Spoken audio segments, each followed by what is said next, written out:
I believe fishermen are like a breed of their own. We have the ability to fine-tune our craft to the point where we can win millions of dollars, yet we can still cook like a Chateaubriand, mix the best drinks and pour the best stuff and sit with presidents and kings. And I think we realize that everyone is really the same.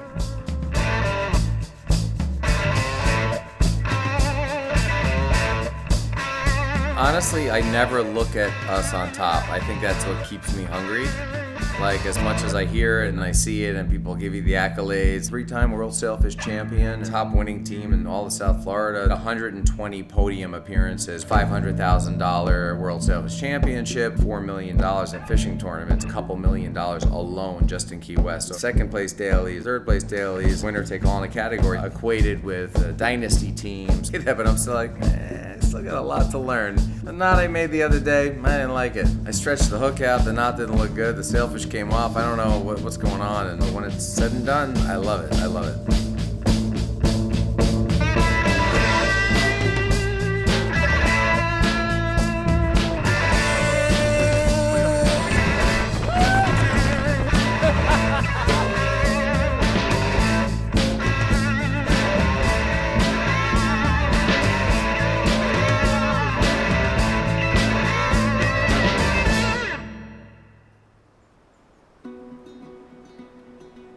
God, it clicked so early where I was obsessed, like 3-4 years old, and my dad would say, let's go fishing. It was the most exciting thing for me.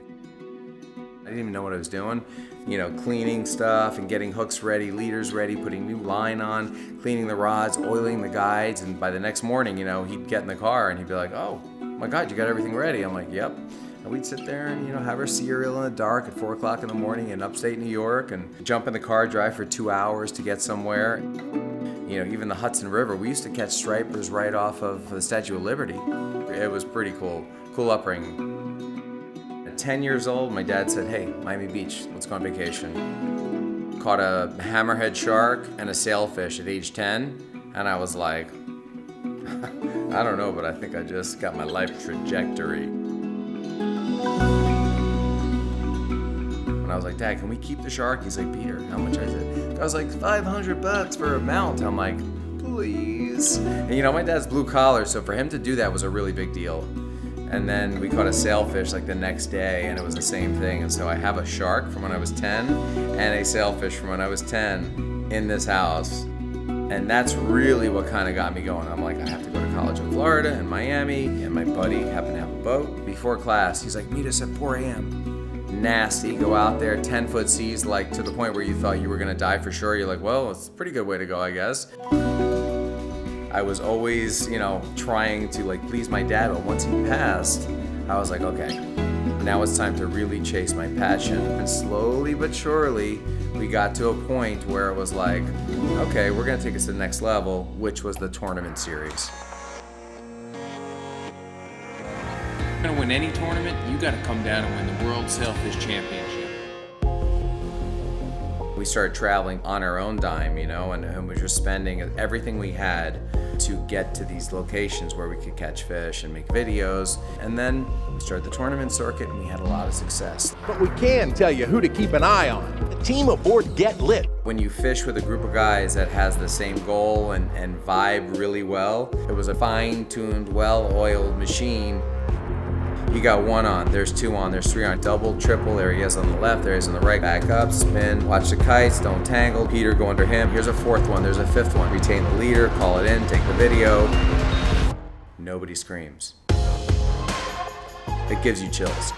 One of the biggest tournaments we entered, one of our first ones, we won a boat.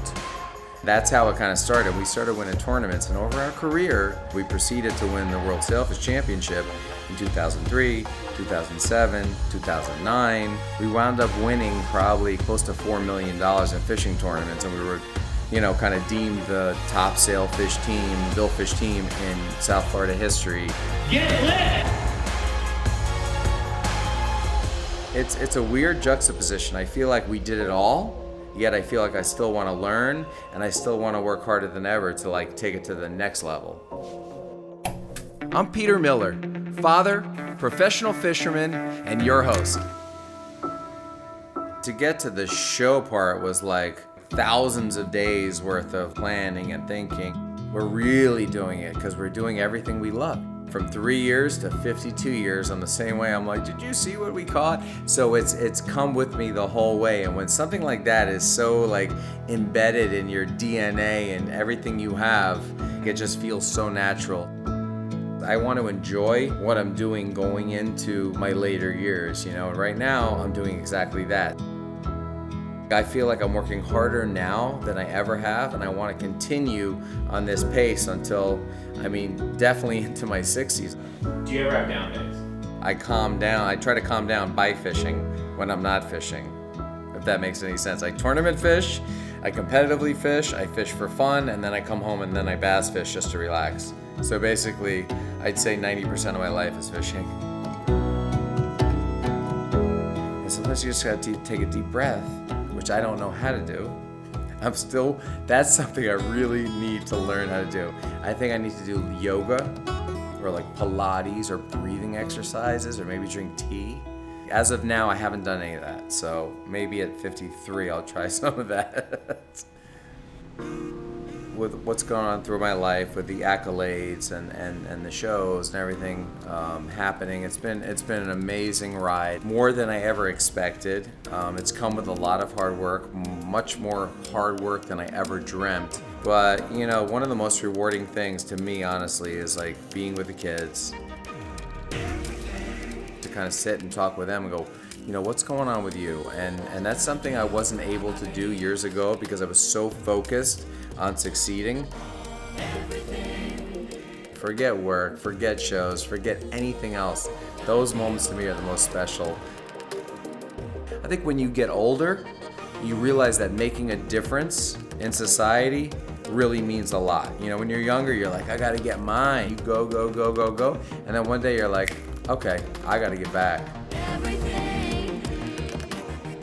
I've done 6 Make-A-Wish events where a kid has wished to fish with me, and I've taken him fishing, and it's been one of the most rewarding experiences of my life. Like when you talk about a legacy, what did you do? Yeah, I left a legacy in the fishing world, and I left a legacy, you know, for giving back, but like having kids, that's your legacy.